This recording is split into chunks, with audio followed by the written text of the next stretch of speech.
एक तो समाजशास्त्रीय दृष्टि से देखा जाए तो आदिवासी कुर्मी को जो स्टेटस मिला चाहिए एसटी का वो नहीं मिला और उसका कोई वजह नहीं बताया गया।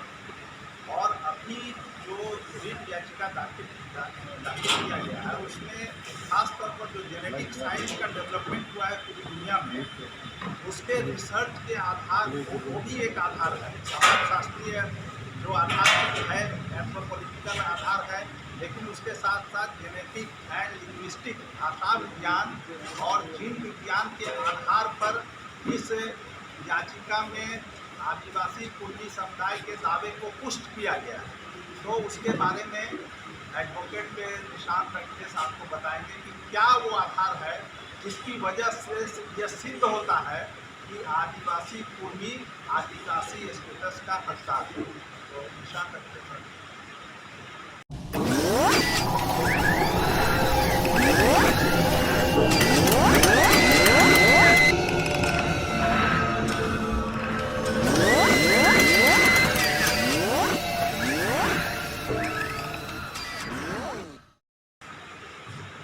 देखिए, ये जो नई जेनेटिक्स रिसर्च जो है ये दुनिया के जो सबसे बड़े जेनेटिसिस्ट हैं अभी डेविड रीच उनका किया हुआ है और उनके साथ उनकी जो टीम बनी उसमें दुनिया के नामी गिरामी जो जेनेटिसिस्ट हैं, बायोलॉजिस्ट हैं और उनके साथ बहुत सारे ऐसे जो इंडियन साइंटिस्ट थे। जैसे एक रामजी सिंह का नाम आता है उसमें, एक दूसरे जो हैं कुमारा स्वामी साहब। तो ऐसे जो CCMB हैदराबाद जो CCMB है इनके जो दो बड़े साइंटिस्ट हैं वो भी इस रिसर्च में हिस्सा लिए और कुछ और भी साइंटिस्ट दूसरे जगहों के, हिंदुस्तान के दूसरी जगहों के लोग इसमें शामिल हुए और 3 तरीके से उन्होंने रिसर्च किया। एक फॉसिल बेस्ड, फॉसिल का मतलब हुआ कि जो हड्डियाँ मिली अलग अलग जगहों से जीवाश्म, उसके आधार पे। दूसरा जो ब्लड सैंपल लिया गया उनका, और बेसिकली 2 उनका आधार था। उसमें एक को कहते हैं हम लोग माइटोकॉन्ड्रियल DNA, जो सेल है, जो कोशिका है उसके बाहर पाया जाता है, और एक है जो हमारा DNA है जो न्यूक्लियस के अंदर में पाया जाता है। तो इन 2 चीज़ों को आधार बनाया गया। अब जो माइटोकॉन्ड्रियल DNA है उसकी खासियत ये है कि माइटोकॉन्ड्रियल DNA केवल माँ से बच्चों में आता है, यानी माँ से बेटे में, माँ से बेटी में, लेकिन ये फादर की तरफ से माइटोकॉन्ड्रियल DNA नहीं आता। जो फर्टिलाइजेशन होता है तो स्पर्म का जो माइटोकॉन्ड्रियल DNA वो डिस्ट्रॉय होता है, उसका केवल जो न्यूक्लियस पार्ट है वो केवल जाता है फर्टिलाइजेशन के समय और उससे फिर बच्चा जो बनता है उसका इस्तेमाल होता है। लेकिन माँ का जो ओवम है, माने जो अंडा है, वो पूरा का पूरा चला जाता है। इसकी वजह से जो माइटोकॉन्ड्रियल DNA है वो केवल माँ के तरफ से बच्चों में आता है, चाहे वो बेटा हो या बेटी। उसी तरीके से फादर की तरफ से एक Y क्रोमोसोम होता है। आप लोग जानते हैं कि हमारे शरीर में 46 क्रोमोसोम है, 23 आता है मदर की तरफ से, 23 आता है फादर की तरफ से। उसमें फादर की तरफ से जो 23 क्रोमोसोम आता है उसमें एक क्रोमोसोम जो है 23वां क्रोमोसोम वो Y क्रोमोसोम, XX से महिला होती है और XY से पुरुष होती है। तो ये जो रिसर्च डेविड रीच साहब ने किया, उन्होंने अमेरिका में किया। यहाँ से सारे सैंपल्स लेके गए, फॉसिल और ब्लड सैंपल्स, और वहाँ उन्होंने अमेरिका में अपने लैब में ये सारा रिसर्च किया। तो उन्होंने हिंदुस्तान में 4 माइग्रेशन की बात की। पहला माइग्रेशन उन्होंने कहा कि 70,000 साल पहले अफ्रीका से जो होमोसेपियंस थे उनका माइग्रेशन हुआ, वहाँ से वो लोग वहाँ से निकल के पूरे दुनिया में फैले। तो 70,000 साल पहले जिनका माइग्रेशन हुआ उनको 5 साल लग गया हिंदुस्तान पहुँचने। 5,000 साल, 70,000 साल पहले निकले, 5,000 साल उनको हिंदुस्तान पहुँचने में लगा, यानी 65,000 साल पहले वहाँ का होमोसेपियंस का एक जत्था हिंदुस्तान आया। अब ये जो हिंदुस्तान आया उससे जो सबसे नज़दीकी लोग हैं वो आपको अंडमान निकोबार में मिलेंगे, जिसको हम लोग ओंगे समुदाय कहते हैं। और ओंगे समुदाय का जो माइटोकॉन्ड्रियल जीन है वो M और जो Y क्रोमोसोम है वो D। ये इसका मतलब है कि जो अफ्रीका से जो लोग आए हिंदुस्तान, उनकी जो पहचान थी, जेनेटिक्स की जो पहचान थी, माइटोकॉन्ड्रियल DNA जो हैप्लोग्रुप था वो M, और जो Y क्रोमोसोम माने फादर का जो हैप्लोग्रुप था वो D। और ये आपको सबसे ज़्यादा ये आपको प्रमाणित तौर पे वहाँ पे मिलेंगे जो ओंगे लोग हैं, उनका ब्लड सैंपल जब टेस्ट किया गया तो ये पाया गया कि सबसे नज़दीक जो 65,000 साल पहले जो लोग आए थे अफ्रीका से, उसके सबसे नज़दीक अगर कोई है तो ओंगे लोग। इसके बाद जो लोग सबसे नज़दीक हैं वो लोग होमिनियंस हैं, और ये सारे होमिनियंस केवल झारखंड में मिलते हैं।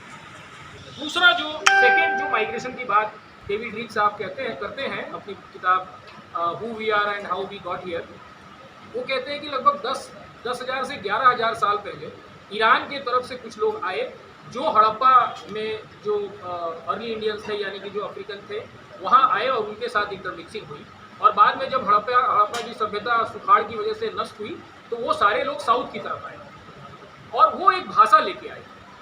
जैसे वहाँ से जो लोग चले अफ्रीका से उनकी एक भाषा थी, उसी तरीके से ईरान से जो लोग आए वो अपना जीन लेके आए फादर की तरफ से और वो अपनी एक भाषा लेके आए।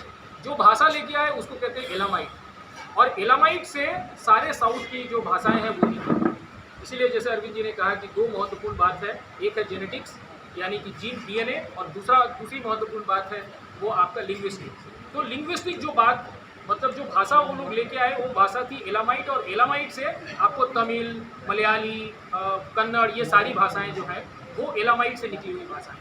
और इनका जो फादर का जीन है एम तो सेम है, क्योंकि मदर साइड से आप देखेंगे तो 70% से लेकर 90% तक जो हिंदुस्तान में लोग हैं उनका जो माइटोकॉन्ड्रियल डीएनए का जो हैप्लोग्रुप है एम है, एम और M2। लेकिन जब फादर की तरफ से देखेंगे तो जो लोग हड़प्पन सभ्यता के समाप्त होने के बाद जो लोग साउथ की तरफ आए उनका जो वाई क्रोमोसोम है वो है J2 उनका हैप्लोग्रुप है, और उसका जो सब क्लैड है वो है H1A1D2। यानी कि साउथ के लोगों में सबसे ज़्यादा परसेंटेज वाई क्रोमोसोम, अगर आप इस रिसर्च ये कहता है, अभी भी रिसर्च करेंगे फर्दर कोई भी नया रिसर्च करेंगे तो आपको यही मिलेगा कि सबसे ज़्यादा परसेंटेज वाई क्रोमोसोम का उनका जो है वो J2 हैप्लोग्रुप और उसका सबक्लेड है H1A1D2। उसी तरीके से वो बताते हैं कि ये दूसरे माइग्रेशन के बाद एक तीसरा माइग्रेशन हुआ जो लगभग 4100 साल पहले हुआ, जो चीन से लोग आए। और चीन से जो लोग आए वो लोग 3 चीज़ लाए। वो लोग केवल अपना डीएनए लेके नहीं आए, वो डीएनए लेके आए, उसके साथ अपनी एक भाषा लेके आए, और तीसरी जो चीज़ लेके आए वो चावल की एक वैरायटी लेके आए। ये सबसे महत्वपूर्ण बात है। और ये जो लोग आए हमारे हिंदुस्तान में, ये लोग झारखंड में रुके और उसका एक जत्था चला गया ईस्ट की तरफ यानी कि कंबोडिया, वियतनाम। तो जो उनका जो जेनेटिक सिग्नेचर है यानी वाई क्रोमोसोम का वो है O2A, और ये O2A फ्रॉम प्रीडोमिनेंटली परसेंटेज के हिसाब से ये झारखंड के जो आदिवासी हैं जिसमें कुर्मी समुदाय भी है उनमें मिलता है लगभग 93%।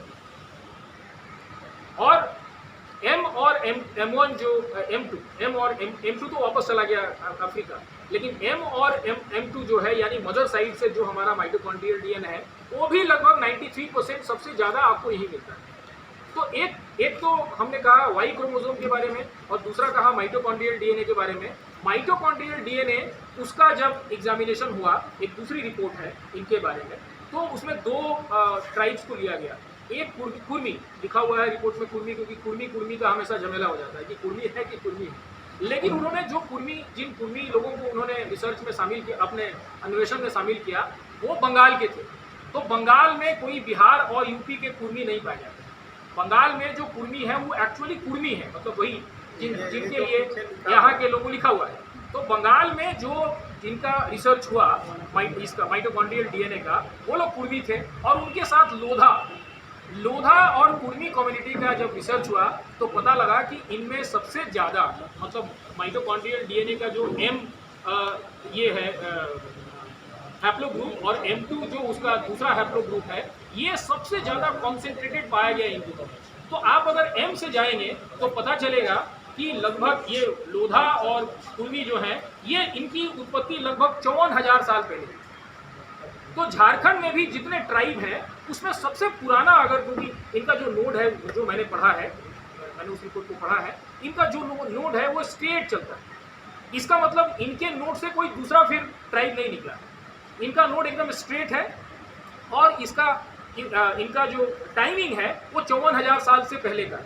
यानी कि इनकी अगर उत्पत्ति हुई है तो 65,000 से लेकर 54,000 के बीच में, ये मदर साइड से ये रिपोर्ट।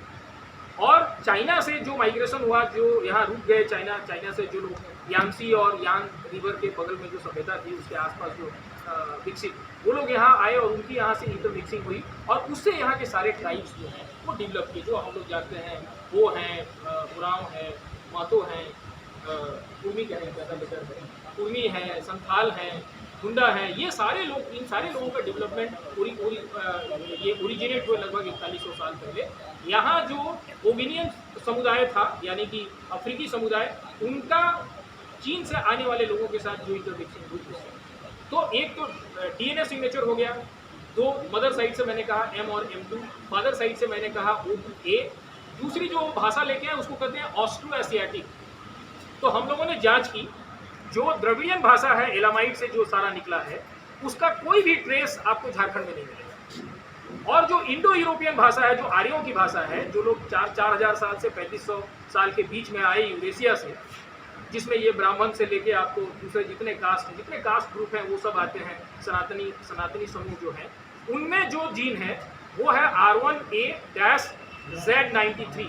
ये यहाँ नहीं पाया जाता, मतलब फादर का जो वाई क्रोमोसोम है वो यहाँ के आदिवासियों में नहीं पाया जाता, द्रविडियन में नहीं पाया जाता। उनका एकदम फादर का जेनेटिक सिग्नेचर एकदम अलग है, द्रविडियन का फादर का जेनेटिक सिग्नेचर अलग है। और ऑस्ट्रो एशियाटिक जो लोग हैं, यानी कि यहाँ के आदिवासी, उनका जो फादर का जेनेटिक सिग्नेचर है वो डिफरेंट। मदर का जेनेटिक सिग्नेचर लगभग 70 to 90% आपको तमाम लोगों में, हिंदुस्तान के तमाम लोगों में, वो M हैप्लोक्लैड से ही डेवलप किया हुआ, M2, M4, M6, अभी तो लगभग 50-60 के आसपास उसमें म्यूटेशन हो चुका है। तो मदर के साइड से आपको 70 to 90% हम लोग सेम है, लेकिन फादर के साइड से ये 4 ग्रुप हैं, जिसमें एक आर्यन, एक द्रविडियन, एक ऑस्ट्रो एशियाटिक और एक जो ओंगे समुदाय जो वहाँ पे है, मतलब वो अभी भी अक्षुण्ण है, उसका किसी के साथ इंटरमिक्सिंग नहीं हुई है। 1900 में लगभग उनकी आबादी थी 617, अब उनकी आबादी हो गई है लगभग 101। मतलब उनके जेनेटिक ड्रिफ्ट के चलते वो लगातार उनकी आबादी बढ़ी। तो हम लोग जो गए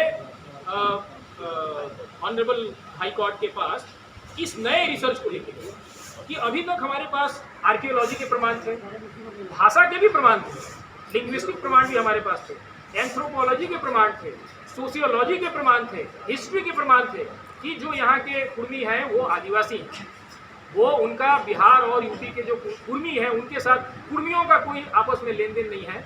लेकिन ये जो जीन मतलब डीएनए का जो रिसर्च हुआ, इसने बिल्कुल स्थापित कर दिया, मतलब जो बचे कुचे जो डाउट्स था उसको बिल्कुल इसने खत्म कर दिया, क्योंकि इनके फादर का जो जेनेटिक सिग्नेचर है वो चाइना से जो माइग्रेशन हुआ था 4100 साल पहले उनसे मिला, मदर साइड से सेम है। तो इस आधार पर हमने पूछा भी, हमसे पूछा गया, ऑनरेबल जस्टिस ने कहा 70 साल के बाद क्यों आ रहे हैं, कौन से। तो हमने कहा कि मतलब 18 से पहले, क्योंकि ये रिसर्च जो शुरू हुई डेविड रीच के ये में लेबोरेटरी में, तो 2008 के आसपास शुरू हुई और 2021 तक इसकी रिपोर्ट्स आई है। सारे रिपोर्ट्स इस बात को प्रमाणित करते हैं कि ये जो कुर्मी लोग हैं वो यहाँ के ओगिनियन समुदाय के लोग हैं। मदर के साइड से इनमें सबसे ज़्यादा कॉन्सेंट्रेटेड M और M2 जो हैप्लो ग्रुप है सबसे ज़्यादा इनमें पाया जाता है। तो इससे एकदम साफ पता चलता है कि इनका जो ओरिजिन है वो लगभग 54,000 साल पहले, 65 से 54,000 साल पहले हुआ। तो आप देखेंगे हिंदुस्तान में जो सबसे पुराने इंडिजिनस ट्राइब्स हैं उसमें ये आते हैं। और हमको लगता है कि उसी नोट से शायद संथाल निकले हुए या किसी सेकेंड नोट से निकले हुए। तो ये बात पक्की है, वो जो रिपोर्ट है उसके हिसाब से ये बात बिल्कुल पक्की है कि दूसरे जितने ट्राइब्स झारखंड में हैं वो इनके बाद उनका ओरिजिन हुआ। लेकिन फादर का जो जेनेटिक सिग्नेचर है वो लगभग सारे यहाँ के जितने ट्राइब्स हैं वो बिल्कुल सेम है, क्योंकि भाषा बिल्कुल इनकी मिलती जुलती है, ऑस्ट्रो एशियाटिक, और फादर का जो जेनेटिक सिग्नेचर है वो O2A। तो हम इस आधार पर मैंने अदालत को ये समझाया कि माय लॉर्ड अब हमारे पास जेनेटिक प्रूफ है जिसको कोई चैलेंज नहीं कर सकता। लिंग्विस्टिक पे आते तो कोई चैलेंज करता कि इनमें कुछ क्या नाम है, हिंदी का मिलता जुलता शब्द मिलेगा आपको, इनकी जो भाषा है, बंगला मिलेगा, उड़िया मिलेगा, क्योंकि ये पूरा क्षेत्र जो है बंगाली, बिहारी और उड़ीसा के लोगों से भी भरा पड़ा है और जिसके साथ इनका इंटरेक्शन हुआ है। लेकिन जब आप एकदम ओरिजिनल इनकी भाषा पे जाएंगे तो ये मोन खमेर जो कंबोडिया और वियतनाम में जो भाषा मिलती है उससे मिलती जुलती भाषा है। फिर इनसे मिलती जुलती भाषा आपको फिर मेघालय में मिलेगा, जिसको खासी भाषा कहते हैं। तो ये बिल्कुल क्लियर है। और एक जो सबसे इम्पोर्टेंट बात जो इनको बिल्कुल अलग कर देती है बाकी सारे 3 समुदायों से हिंदुस्तान के, वो है एक चावल का एक वैरायटी वो लेके आए। आपको शायद पता होगा या अब तो लोग जो लोग पढ़ने लगे हैं इस किताब को वो लोग जानते हैं कि लगभग 9000 साल पहले संत कबीर नगर में जो ज़िला है वहाँ पे हम लोगों ने चावल की खेती शुरू की लगभग 9000 साल पहले। और हमारे पास जो वैरायटी थी वो इंडिका। और ये जो चाइना से जो लोग लेके चावल की वैरायटी लेके आए उसका नाम है जपोनिका। और इन दोनों की जो इंटरमिक्सिंग यानी कि जो हाइब्रिड डेवलप हुआ वो यहाँ पे डेवलप हुआ। और उसकी क्रेडिट अगर किसी को जाना चाहिए तो सबसे ज़्यादा ज़मीन जिसके पास है उनको जाना चाहिए।